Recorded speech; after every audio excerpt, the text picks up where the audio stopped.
high school graduation, my dad passes away. But I was just mad at myself mostly. I just got wasted. I don't know what's happening, falling on a couch. If I die, then I die. I just remember like hearing warm, comforting voice. His voice goes, "Don't worry, you're okay, I'm with you now." What true love feels like. Because when I started to use my platform to glorify him, when I started to post on my podcast, and like you could fall into the habit of me. I had to remind myself like every single day, like it's not about me.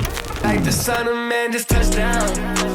Scales is falling off my eyes like what now? Every Testing. My life ain't mine to hold no more.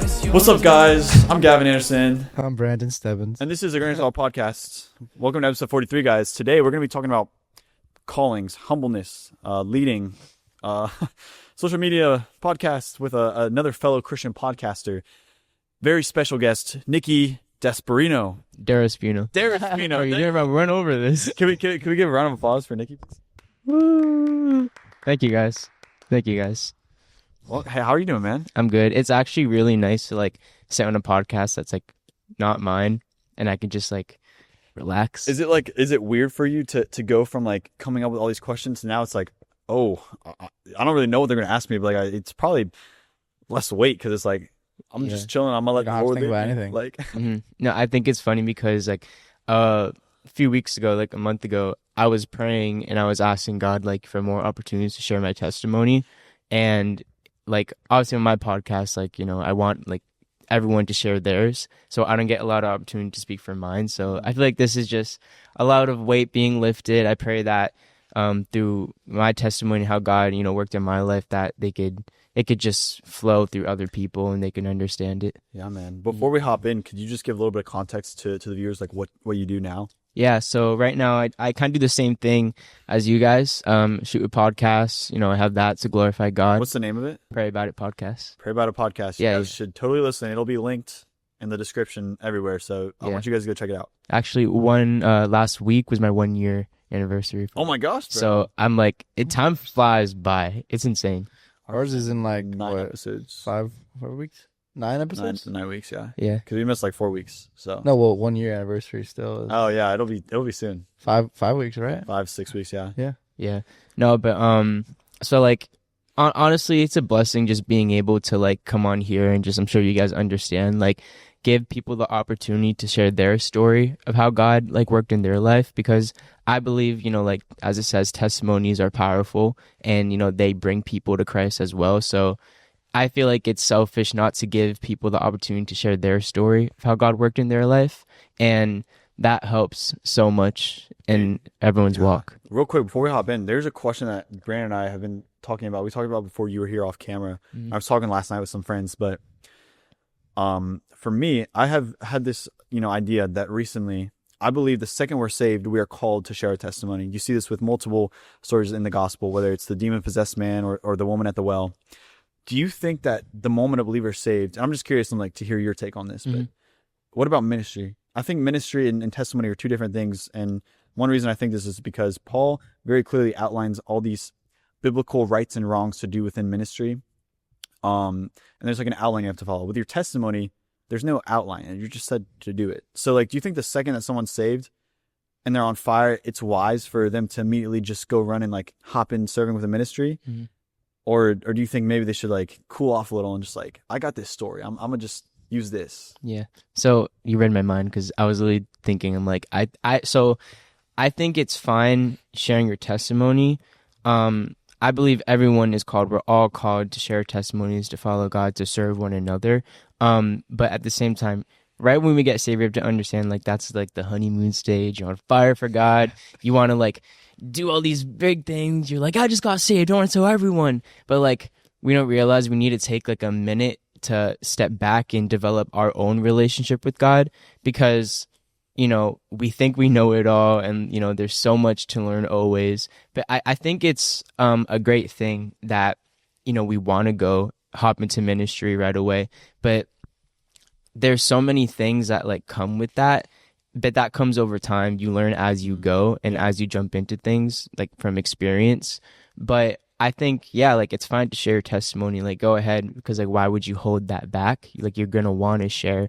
But when you're hopping straight into ministry, like I feel like it's important to understand like the true love of God and to receive Jesus in your heart like fully, and then go out, because a lot of times, you know, like we could put ourselves into situations, we could say the wrong things, we could lead someone else into a opposite representation of who Jesus really is. So I feel like we got to be very cautious with that, but also, you know, not to add like religion and rules to everything, but you need to, you know, have a mind and like, you know, think before you speak.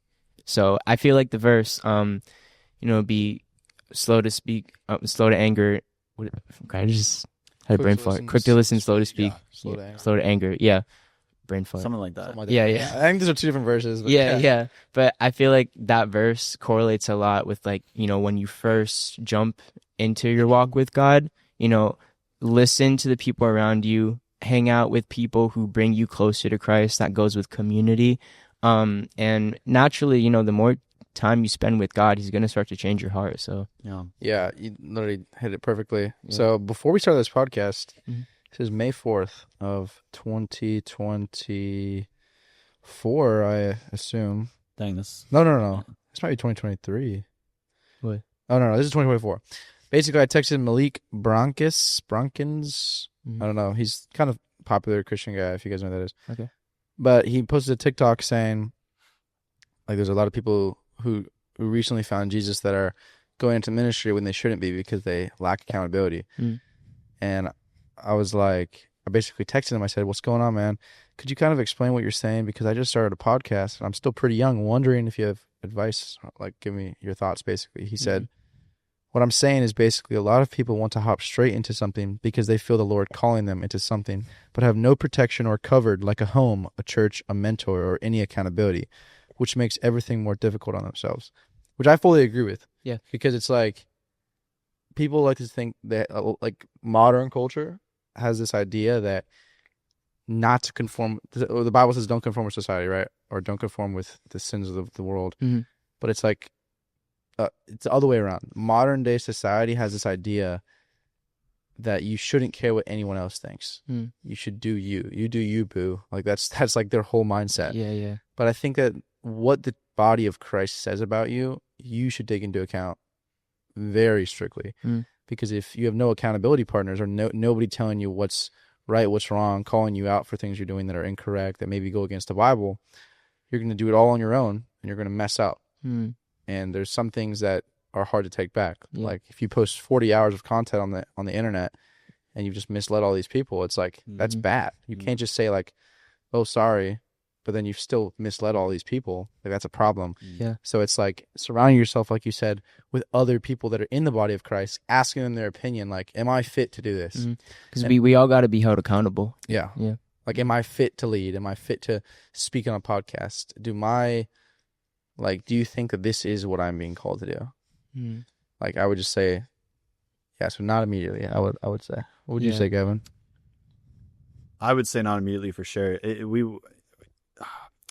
There's a lot of times in the Bible where Paul has even talked about smaller sins, and one of those areas is like lies. Like, how small is a lie? To us, it seems pretty small. To God, it's still sin. Sin is anything that falls short of the perfection of God's will for our lives, and lying falls short of that.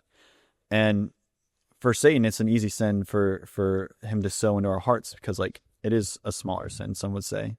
But we were just reading, or we went to a young adults ministry the other night, and we really dove into this topic, and it just made me realize that like if one member of a body suffers from even a sin as small as a lie, it can spread throughout the rest of the body.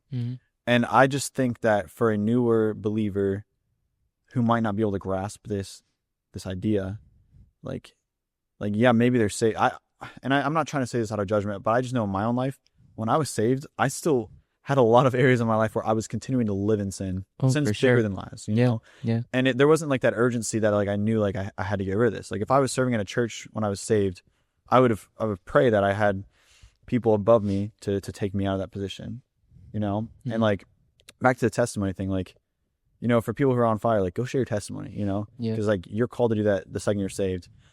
Don't maybe hold back from getting involved with ministry. and like we've talked about, I talked about this a lot in the last podcast, but calling, like sometimes we have a calling that in order to step into, we have to grow. Yes. Right? Like there's periods of growth for a reason for that calling. So maybe you are called to ministry, but grow to strive to reach that. You know, don't just like fast track that process. Yeah. I think definitely like, because when we talk about like our calling, that could easily be mixed with our own selfish desires. And, you know, we could be like, oh, God called me to do this, but really we want to do that. So I feel like it's important to, and this goes back to like so many other things like fasting, like making sure you're in the right mindset for Christ and, you know, putting yourself for Christ and like being a vessel for him. But I think definitely like one thing, if I could tell myself when I first got saved, is like, relax. Like, you're okay. Like, God's like gonna continue to direct your paths. Proverbs 5, Proverbs 3, 5-6, trust in the Lord with all your heart, and he shall direct your paths. Don't lean on your own understanding. And just like, you know, trusting in him that he's got it under control, and, you know, take your time, enjoy the ride, because I think a lot of the times when we jump right into, you know, the spiritual warfare and like all these things, like we forget the enjoyment of Christ, and we forget, you know, like what he did for us, the price he paid for us, his sacrifice, and then we start to lean on our own desires and understanding. Right, Yeah. I wanted to backtrack a little bit to the lying part. I just was thinking of like these analogies and like what went through my head when you talked about a little lie, like a little sin being like a lie. Look at any sin. We're going to talk about sins that are more common, things that aren't going to be considered like murder or something like that. So like lying or stealing or something like that. When you're a kid and you lie about if you stole a cookie and you get away with it, what's your reward? You don't get in trouble and you got to eat a cookie. That's your reward. Now, once you lie once, you're like, oh, I can do it again. So you want to lie again. Once you get good at lying about cookies, you're going to start lying about bigger things. Yeah. And then the reward for that lie gets bigger. Right. If I can lie about cheating on my test and get 100 on my test, that's a bigger reward than a cookie. Once I get good at that, I can lie to my girlfriend and say I'm going out here and get away with it. Once I get away with that, oh, heaven knows how much more I can get away with. Now think about who's the best liar of all, right? The devil. Yeah. The devil can persuade nations to turn away from God. And obviously in his eyes, that's like the biggest reward that he can possibly see. Right. The devil is such a good liar, they can convince modern society that an abortion is not murder. So when you look at that, you see like once you get good at lying, once you get good at the little sin, that little sin gets bigger and bigger. Because no one would say that cheating is a little sin. Cheating is bad, because what is cheating? Cheating is being unfaithful. That's adultery. Yeah. Like these are big sins, you would say, which all stemmed from a little sin. I would say also like when with anything, right? Because it talks about how there's no wages to sin. So I could lie, I could murder. At the end of the day, it is a sin. It is a wrongdoing. I think definitely like when we start out with the little white lies and lie again, even though it's quote unquote little, those lies start to, you know, be inside of us. And a lie after a lie after a lie, it starts to weigh us down. This is why like confessing and, you know, just being open, being vulnerable for not only Christ, but being open with your brothers and sisters is so important, because you're being held accountable. You're letting them know, hey, like, listen, I've done this. I want to get better. I apologize. And this is where forgiveness comes in, because Christ, like, man, we didn't deserve any of this. We really didn't deserve any of this. For sure we did. Not at all. And like, we need to start to remind ourselves that every single day. You know, like his last words, Father, forgive them, for they do not know what they do. That's so crazy. You know? Yeah. Okay, I need to share this. So I was just scrolling on Instagram yesterday, and I saw a reel that I can't read the whole thing. It's super long, but it's like, is this the one that talks about everything that he went through? Yeah. It says, it's really been on my mind lately that Jesus' crucifixion is widely misconstrued and overlooked. And then they basically go really deep into like all of these things. Guys, I want you to stay tuned, because I think we're actually going to be doing a podcast going in depth, everything that actually this is what gave me the idea, like going in depth, studying the crucifixion for an episode leading up to Easter, because like I think when you really realize everything that Jesus went through, It should break your heart. And I literally started crying. Can I like, because I know if this is a separate thing you want to do, but like I literally just went through in January, I did a whole fast about this because I wanted to understand, because people tell you all the time, oh, Jesus loves you, but what does that really mean? And how it says God is love. But like if we look at, like the action of love, that is a sacrifice, even though we didn't deserve that.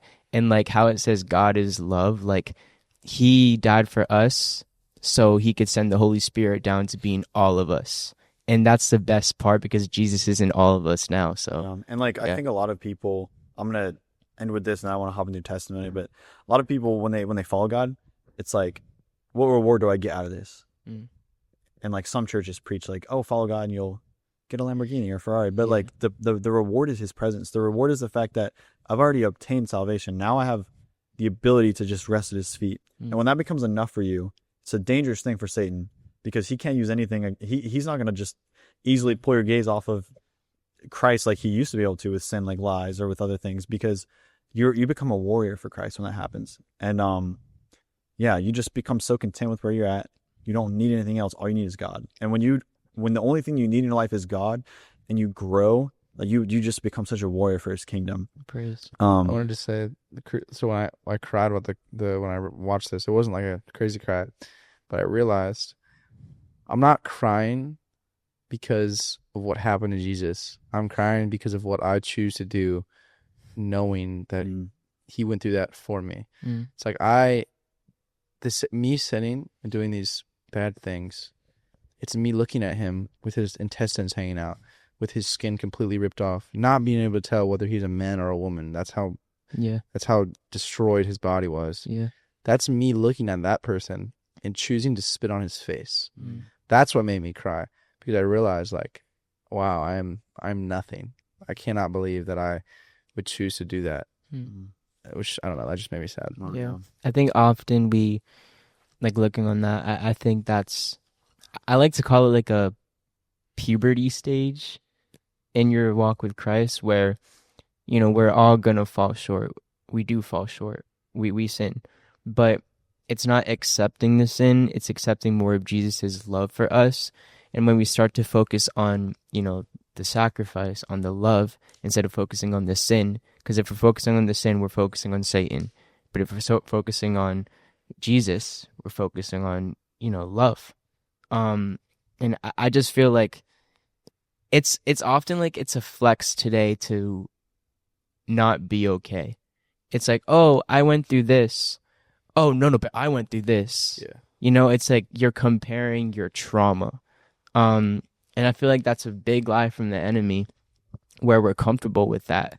Bro, I heard a really good word recently, how like, if you hear some people's testimonies, like Bryce Crawford, it's like he prayed to God to take away his anxiety and depression, and immediately it was taken away. Why does he not do that for all Christians? Like, why is there Christians out there who live with anxiety, and it's like, God, take this away, and he doesn't take it away? And I forget, I really don't know where I heard this, but our struggles are literally given to us to glorify God. And like, his strength is made through our weaknesses. Exactly. And like for someone who maybe they've struggled with porn for 14 years in their life and they finally get over it, it's like, why did I go through that 14 years? It's for him to turn around and look to the other men who are struggling with addiction, be able to help them and say, there's hope for you. I'm able to walk in freedom because Christ died for me to be able to walk in freedom. I'm going to help you get through this because I know it's possible. Right. And like, bring glory to God through that. That's the main, like that's the reason we all have our own struggles. We all have our own sins in our life. It's literally just to point back to glorify God. And we can realize that. I think it's kind of powerful, because I think it really strengthens the devil's attacks against us. Because it's like, he can't just keep throwing all this at us when he knows, like, one day God's going to redeem us from that and use that for his glory. And also, like, everything. Comparing is like the worst thing you can do. Like, I was just thinking, like, why does one person have to struggle with this for 2 years and I have to struggle with it for my whole life? Why did I have to struggle with it for 40 years and he and my son only struggled with it for 5? Right? And then I think of Solomon and I think God gave that man almost everything. But what did he not give him? He didn't have a pure heart. He was lustful. He chased after women. He did the wrong things. He was an adulterer. And obviously in his mind he wasn't struggling, but he was. Yeah. So it's like Solomon's struggle, the wisest man, one of the most gifted men on the planet ever in the Bible. It's like his struggle was just as much, but someone else would look at Solomon and say, why does he get the wisdom? Why does he get the chance? It's righteous indignation. It's like, because I'm also Christian, I also deserve a vision from God. Because I'm also Christian and I do follow statutes and decrees, I deserve some supernatural event to prove to me that God's real, to prove his love for me, which is like, I would say, the worst thing that you can do. Yeah, because it's like there's a verse that speaks on that. It's like, be grateful with the things God has given you right now. Something like that. But no, I totally agree with you on that. Yeah, all right. So I want to jump into your story now, man. Yeah. Like, I would say, obviously, I wouldn't say you're like a new believer, but I just want to hear, like, kind of, what did your life look like before Christ? What does it look like now? How has God redeemed you? And yeah, just love to just hear about that. Yeah. So, man, I think what I want to say, we're talking about comparing, like, don't compare your testimonies with other people. If someone else's testimony seems bigger than, yours, or like whatever, like, that's okay. Like, it's okay. God put you through that for a specific reason, and he's going to be glorified for that specific reason.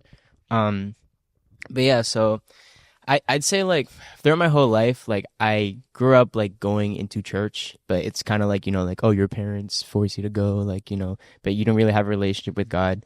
And I did that, like, maybe up to when I was, like, 12 or 13. After, like, once I hit middle school, like, I just didn't go. Not for any particular reason. I just, like, was like, okay, well, I have the choice not to go, so I won't go. And throughout, like, middle school and high school, I didn't have a relationship with God. I was just living life, doing your regular, like, worldly high school activities, like going to parties, going out. You get introduced to, like, all these things. And I wasn't aware of, spiritual warfare. I wasn't aware of sin. To me, and I feel like, a lot of people in the world, that's normal, because that's what the world, puts as, like, you're normal, like, it's fine, like, you can do this, you can do that, but we're not realizing, like, how that's negatively affecting us. But so I'd say, like, senior year of high school is really when, like, things just dramatically changed. I like to, like, call it, like, two separate lives. So once, like, like, senior year of high school hit, I'm hanging with my friends. Like, I've known my same friends since I was in kindergarten, elementary school. Some of my friends started to get a lot into partying and smoking and drinking, and, like, I was always kind of, like, distant from that, even though, like, I knew it was wrong. I still, like, kind of, like, was like, nah, I'm good, like, I don't gotta do that stuff. But eventually, got sucked into it through peer pressure and, like, all those different things. And I remember when that was happening, one of my close friends who got baptized with me, he started to hang out kind of with, like, a wrong crowd. And I was kind of like, okay, well, I'm going to kind of get distant from you because I don't want to be around that. And he was just like, all right, it's fine, whatever. And I just started, like, seeing him go through, like, a really, like, down path with, like, smoking a lot and, like, all those things.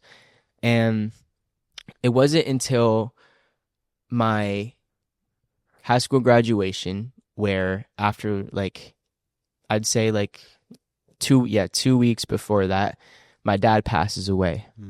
And I'm just like, dude, like, are you kidding me? Like, what? And I was mad. I wasn't angry at God, but I was just mad at myself mostly, because so many times, and my dad was my best friend, he's tried his best. He's always reminded me, like, I'm not going to be here forever, but just know that I always tried my best. And I never really, like, took the time to, like, hang out with him or, like, like, develop, like, a relationship with him until, like, the very, like, last year that he was alive. And so, I end up graduating and he leaves. And it was very, very difficult to process that one of the many reasons was because I'm about to graduate. I'm about to enter the real world. I'm going into college. I just got my first car. I'm starting to work. Like, the time where I needed him the most, he left. He wasn't there. I didn't have a father figure in my life. And that just led to destruction, that led to hurt, that led to me closing up myself emotionally. I didn't want to let anyone in my life, anything. I was just hurt. And it wasn't until after a week he passed away, I thought I was okay. I ended up going to a party with one of my friends, and I just got wasted. I was over drinking, and then I remember at the time I'm like, oh, I want to try hitting from a bong. I ended up hitting like 2 hits from that, 2 long hits that I didn't even realize were like, that was gonna like get me really, really high. And 2 minutes later, I'm crossed. I'm just done. I don't know what's happening. Somehow I end up going back downstairs, and I remember just like falling on a couch, and Playboy Cardi was playing in the background too, so I was just like tripped. I was like, dang. But I remember telling myself, yo, like, I don't want to die. I was scared because my dad just passed away. I was just, everything around me felt like it was starting to close up, and I just started crying. And I remember like the second that, it was almost like I was giving up on myself. And I was like, like, if I die, then I die. Like, whatever, I don't care anymore. My best friend left me. Like, I don't really have any motivation or anyone to look up to. Like, I feel like I'm at my breaking point. And all of a sudden, like, like I'm speaking these lies to myself, not realizing that they were lies because I was convinced that there was the truth. I just start to have like I would say, an out-of-body experience, where I was seeing everything around me, everyone around me, just like moving. I saw myself moving on the couch, laying down, like everything. And I was like, what's going on? And then I just remember like hearing a warm, comforting voice. And this voice goes, don't worry, you're okay. I'm with you now. And like that, the warmth of that voice just, it added a clarity in my mind, almost like it just like my whole body went from like 100 to like 0. It's like I'm calm, I'm okay. Like I felt love. I felt what true love feels like. And at the time, I didn't know that was Jesus. I thought it was my dad.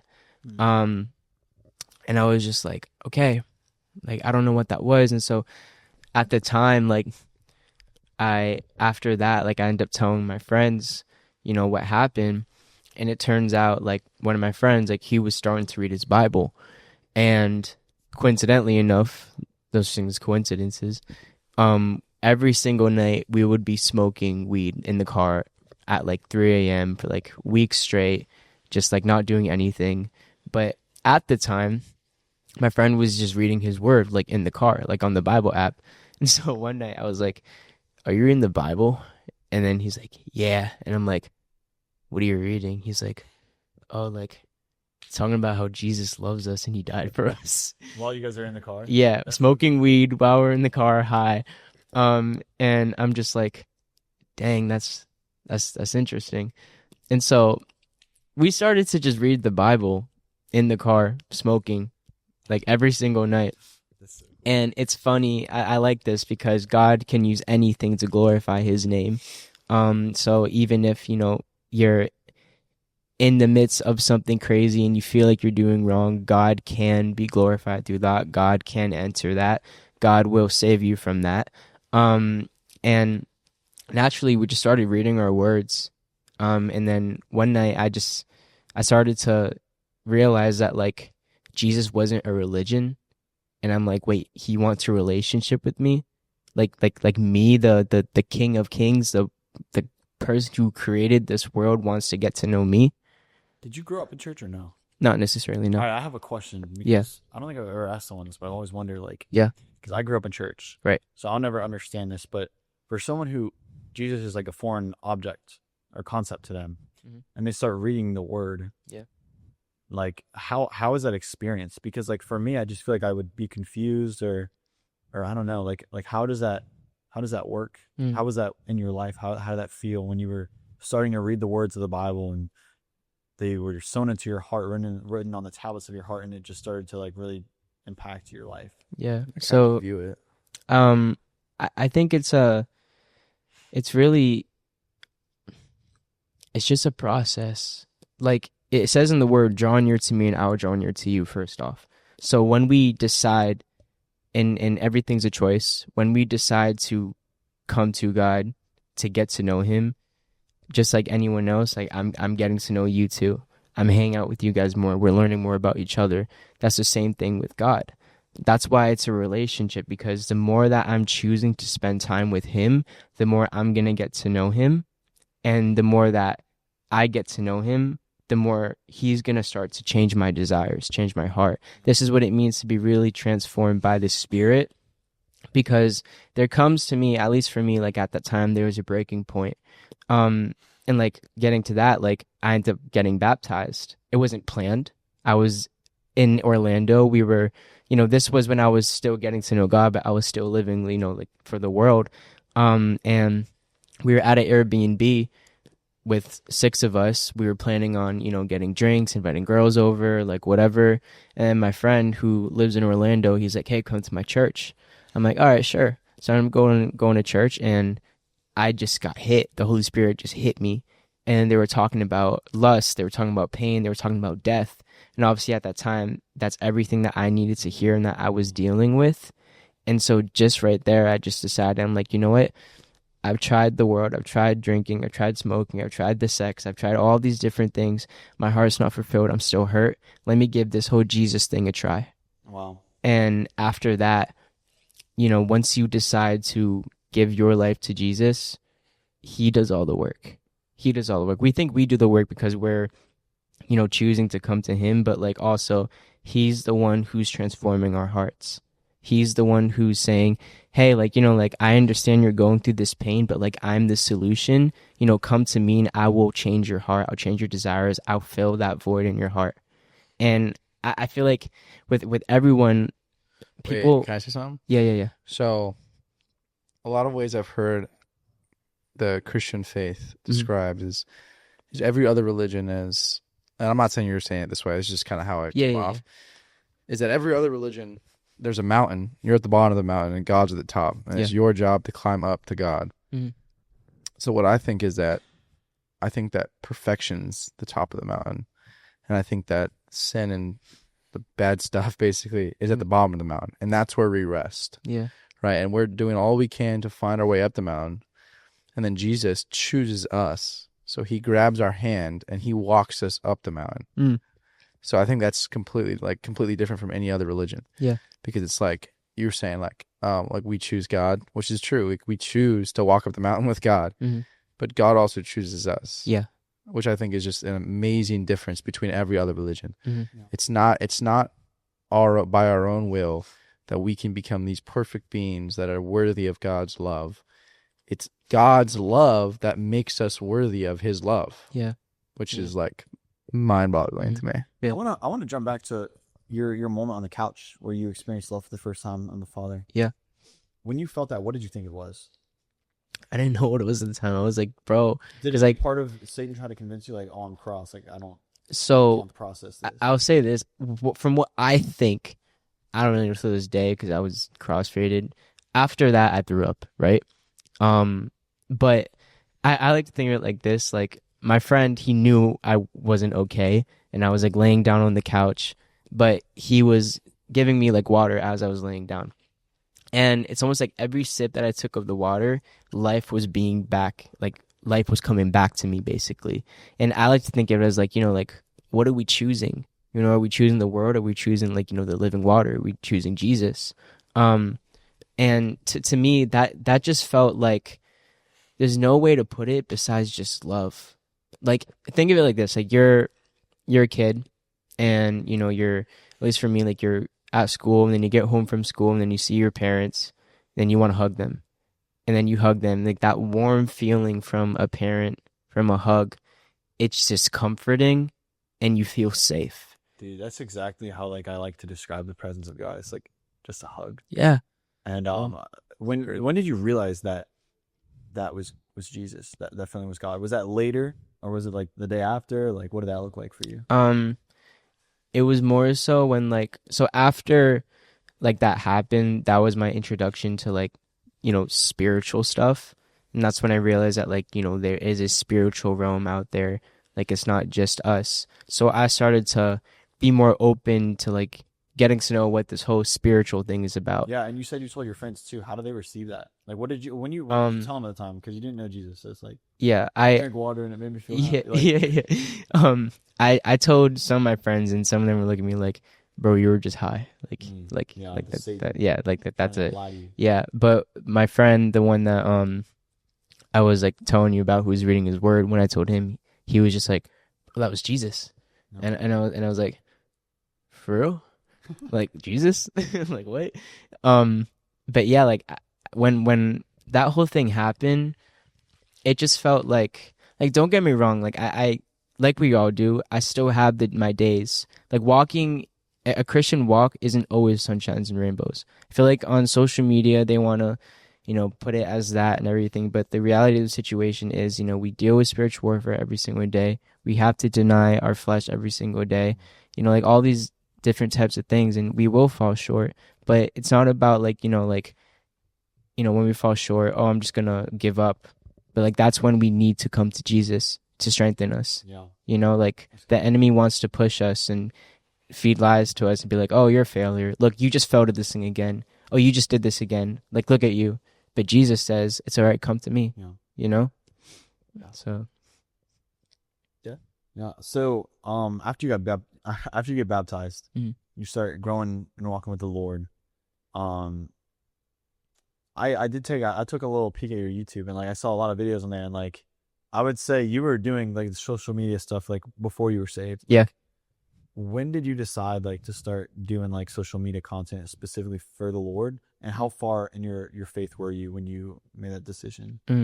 I think like after I got baptized, right? So, we, like you said, like jumping right into ministry and like all these things, I started to just pray and have more trust in the Lord through prayer, because I feel like, prayer is a necessity. We need to pray. And I started to just pray for God to work in my life and to change my desires. And that didn't come with a lot of happiness. It came with a lot of pain. But at the end of the day, like, I started to willingly go to church more. I got involved in community. I, started to surround myself with people who had the same ideal, the same faith as me. And so that definitely helped out a lot. And it wasn't until like, like back then I would just record random videos, like make vlogs, like, all that stuff. It wasn't necessarily like anything bad. It was just, day in my life. That's it. But I realized I'm like, Jesus starts to consume your heart, and then that's all you want to talk about. And that's what the love really does. So I feel like, going back to the question earlier, I feel like once Jesus starts to consume your heart and you have a fire inside of you, and you're not perfect, but you're still willingly going out there and wanting to share Jesus with others, I feel like that's when, it's okay to jump into ministry and like all of these different types of crazy things. But yeah, so I just started to post about my testimony, and then I saw like, all these random people saying like, oh, praise God, like, Jesus is good, like all these things. And I'm like, wow, this feels nice. Like, like people like understand this. People understand like the pain that I went through. I think that's what it was. Like people understood my pain, I had a question about, actually backtrack again to your friend's like, oh, you're just high, dude. Mm-hmm. So you knew you were high and crossed, or you were crossed, and you had this vision. Was it audible? Like you heard a voice? It felt like, so it was a very, very warm feeling.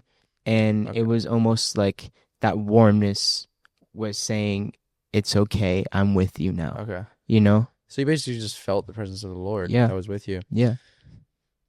So a lot of people don't like the idea of Christianity because they believe that hallucinations are what people were doing. Like people believe that, some people believe that people were just eating mushrooms and taking acid and stuff, and then wrote the whole Bible through hallucinations. Yeah. And some people believe in that theory. But I would honestly say that if I were to experience God from a hallucination, right? Why would I not want to go back? Yeah. Right. Why did you ever have that like urge to like get back to a unsober state of mind to try to experience the spiritual again? I mean, not necessarily. At the time, it was more so an addiction. Yeah. That's why I was going back to that. But when I started to go to church, I didn't need a substance for God to talk to me.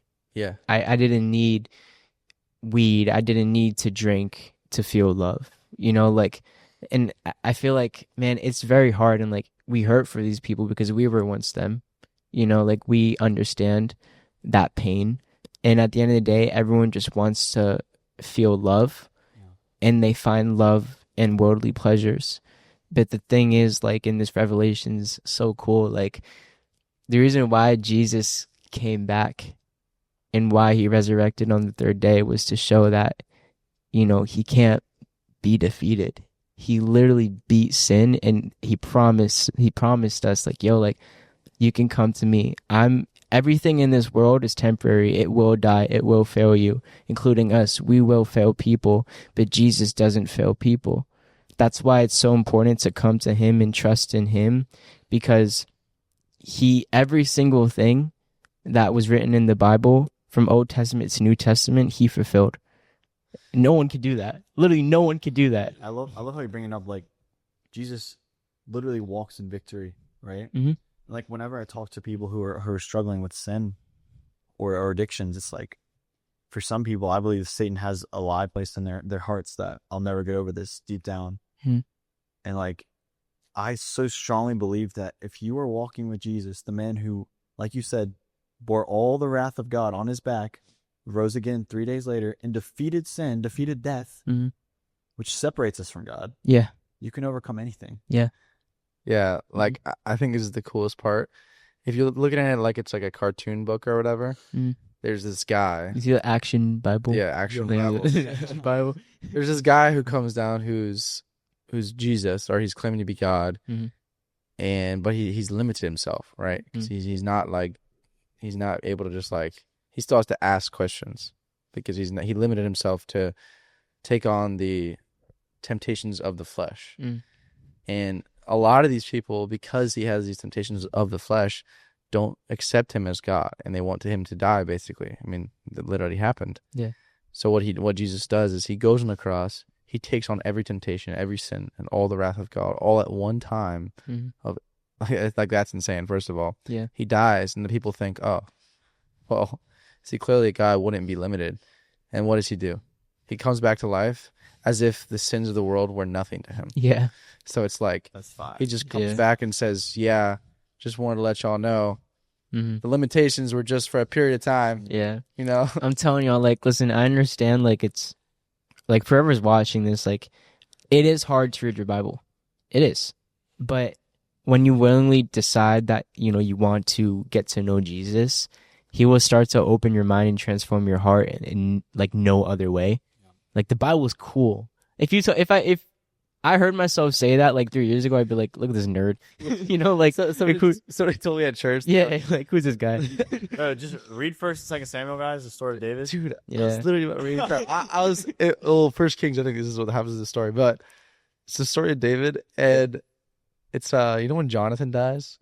It's like a sad part. Oh, dude, the way that Brand describes oh wait, never mind. I don't know, but basically I was at Crew, it's like organization we go to on campus. The person I was sitting next to is like, I was so defeated whenever they killed Jonathan off, and she was talking about it as if it was like a Netflix show. Yeah, it's like, dude, can you believe they killed Jonathan off? That was the best side character. That was a plot twist I did not see coming. Can you believe Saul turned against David? Oh my gosh! I wanna jump to the social media stuff now. Yeah. Do you ever struggle with pride? All the time. Constant? Yeah. All the How do you time. combat that? Like walk me through that. So Like in your life. we've talked about this a lot. I feel like there gets to a certain point, and I'm still trying to understand this myself every single day. Like I said, it's a process. I think there gets to a point where once we're aware of pride, we could choose to walk into that more or immediately just separate ourselves from it.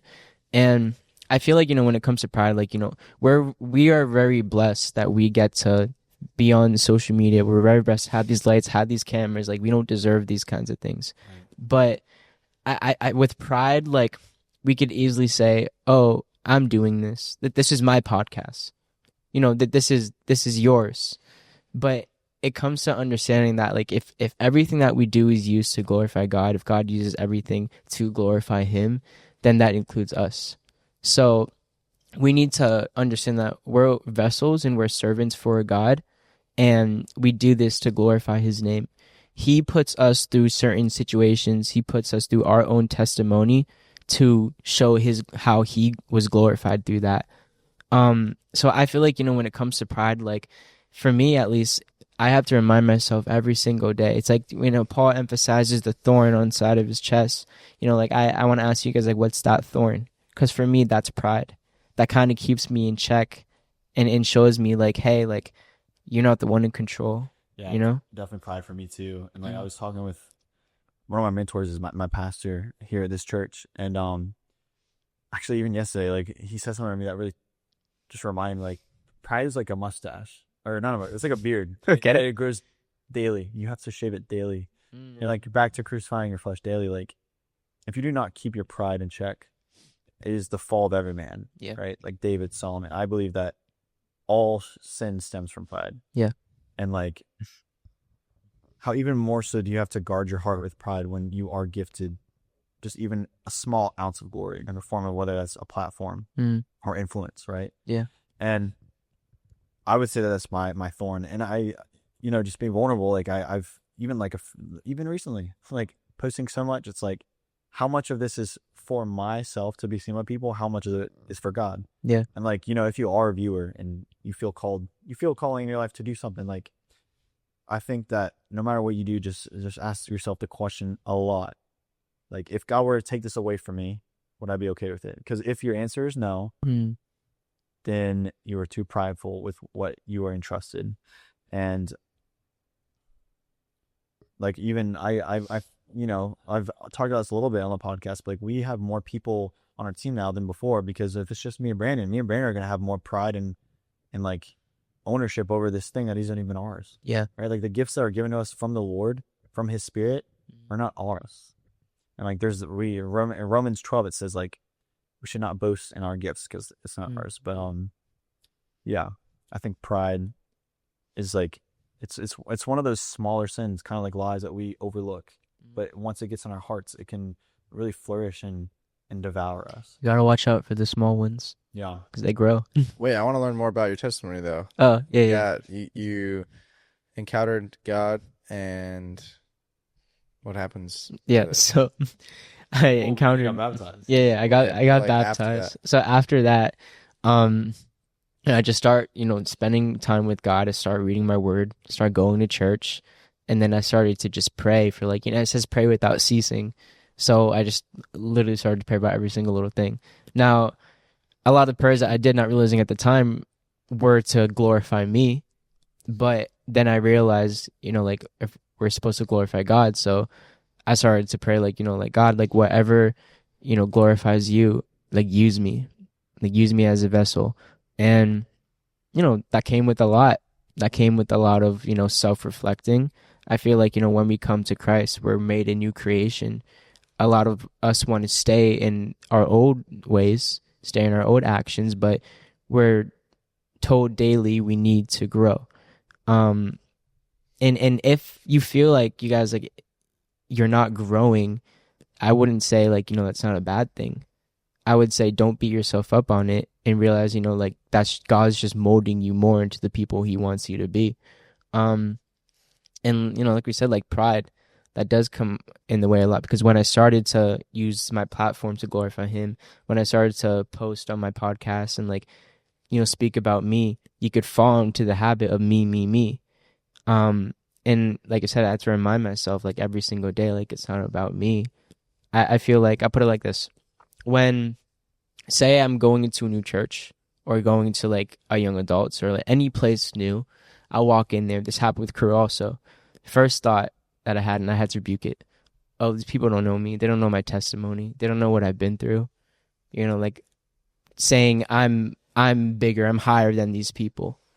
But immediately God shows me, hey, no, like these people have a story. I worked in their lives. And how dare you put yourself on a higher standard than these people? And, Christ will speak to you like that. But it comes with love and it comes with understanding and humility. I feel like we need more humility and obedience. And the more that we choose to humble ourselves and walk in obedience, that's the way God is glorified. And his love just spreads out throughout everything. For sure. Mm-hmm. I had a question. As someone who desires influence, how do you steward the little that you have now? I feel like, so when I started this, right, I had one camera. I've always been into cameras. I got my first camera when I was 14. And then I just started to upgrade. And when I decided to, have a podcast and like all these things, I was like, all right, well, I got one camera, I got one tripod. This is what I got right now. And as I started to use that and start to post more and start to, put more things out, I was understanding that, okay, this is used to glorify God, not me. And I pray that the more I walk in God's will, that God's hands will be placed on this more. And I feel like when it comes to that kinds of stuff, when we choose to pray, when we choose to, sometimes we got to fast about these types of things, God shows us and he will speak to us. I got the opportunity, I was praying for a camera. Someone in my church texted me 2 days later, hey, I have a camera. Do you want it? And so I'm like, okay, yeah, sure. Yeah. So, God really helps. He speaks, but you just got to ask him to. Ask and you shall receive, seek and you shall find. So, yeah. I forget what I was going to ask. Mm-hmm. What's the name of your podcast again? Pray About It Podcast. Pray About It Podcast. Oh, yeah. Oh, I was going to ask, like, can you give me a timeline on, like, when all of this is happening, like, baptized to now? So, my dad passed away in May of 2022. Okay. I ended up graduating. Nothing really happening then, just going out.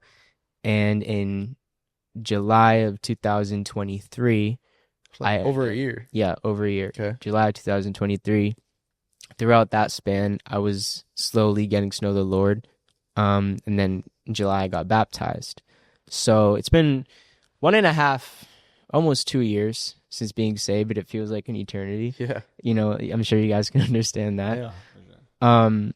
And then up to that, like, just it all flows from here. And then I started my podcast like a year ago. So I don't know if this is something that you, like, have honed it on, Mhm. but, 'cause, I mean, it's taken me 3 years to figure out this answer for myself. But, like, giving your testimony specific to you, right? You're like, don't compare, don't do these things, because each testimony is given to you by God for a specific reason. Mhm. What was that reason? Like, what did God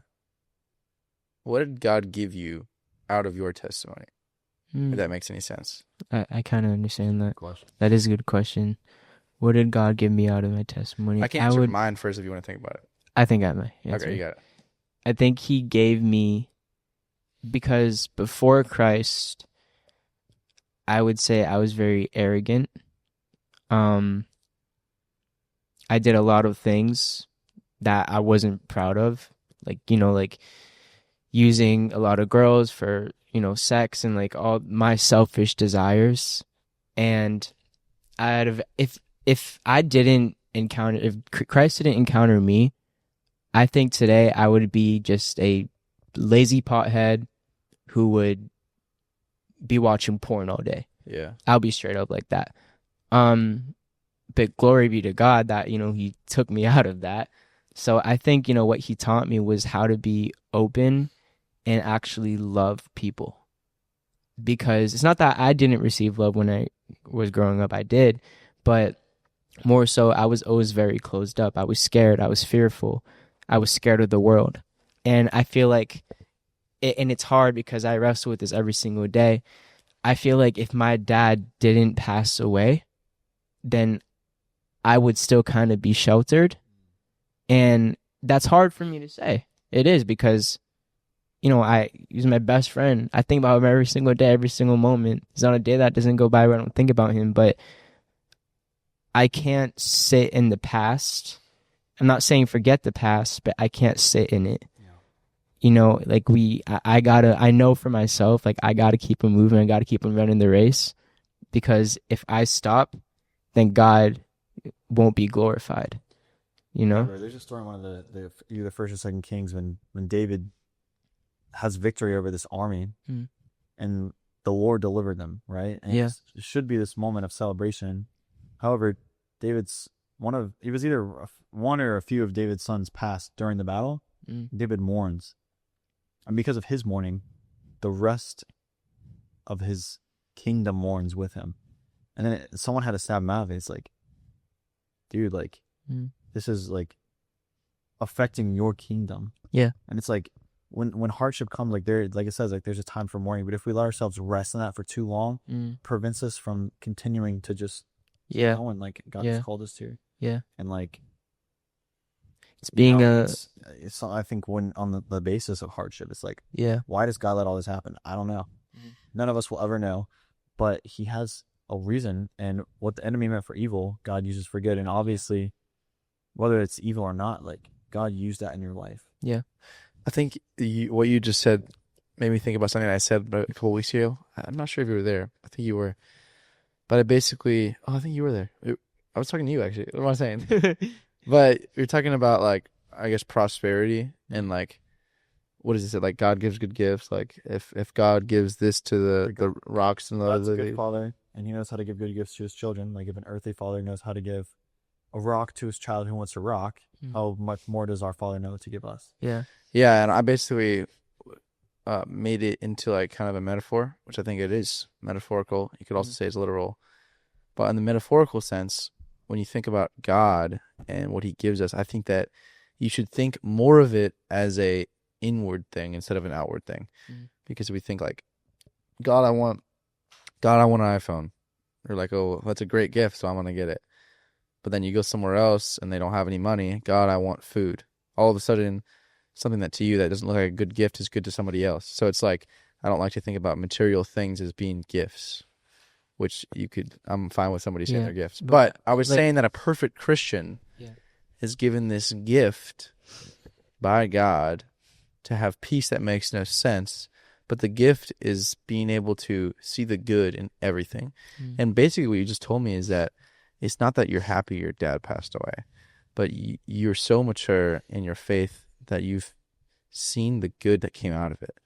You're not stuck in the idea of, wow. Yeah. God, you let my father pass away. Yeah. And like, that was a good way you put it. Yeah. I feel like more so, because it's hard, man. There are the days when I'm just mourning and I'm asking God why, like, but like we said earlier, there's so many whys, and why did this happen? Why did you allow this? But I'm not focused on the goodness that God placed in my life. And, I'm at the point where, like, a lot of people want to pray for gifts. Oh, I want to speak in tongues. Oh, I want to be able to prophesy, do this. Like, it's okay, and don't compare gifts, because every gift is used to glorify God. Yeah. There's no higher gift. There's no, oh, well, this gift is way more better than this gift. It's the point of just loving Jesus to the point where he starts to control your actions and he starts to transform your mind. Yeah. And then, Lord willing, maybe those gifts will come. But understand that when we do get these gifts, there comes with the price. Like, what is that? I don't know. But there comes with the price. Like, not to get off topic, but the other day, like 2 weeks ago in church, I just started crying randomly, and it wasn't because of me. I wasn't feeling any type of way. I just started randomly crying, and then I realized, I was looking at my friend, and I was crying because of him, and moments before that, I was praying for God to open my heart, to let me feel the things that he feels, to make me feel emotions. And at the time, I thought it was his emotions, but this was the Spirit's burden, the Spirit's grief for that person. If you guys have made it this far, I just want to thank you. But yeah. Also, if you made it this far and you see me in person, come up to me and say Green Goblin, because that means I know you're a real one. Green Goblin? All right, say it to me too, because I'm Say it to Wait, Gavin, why too. Green Goblin? Say just random word, All because right, no one's gonna say that to me any other way. Dang. you guys. We'll see you guys next week. I'm Gavin, I'm Brandon. I'm Nikki. and this is the Grain of Salt podcast. The number one podcast that That you should take with a grain of salt. Peace. Later. Peace.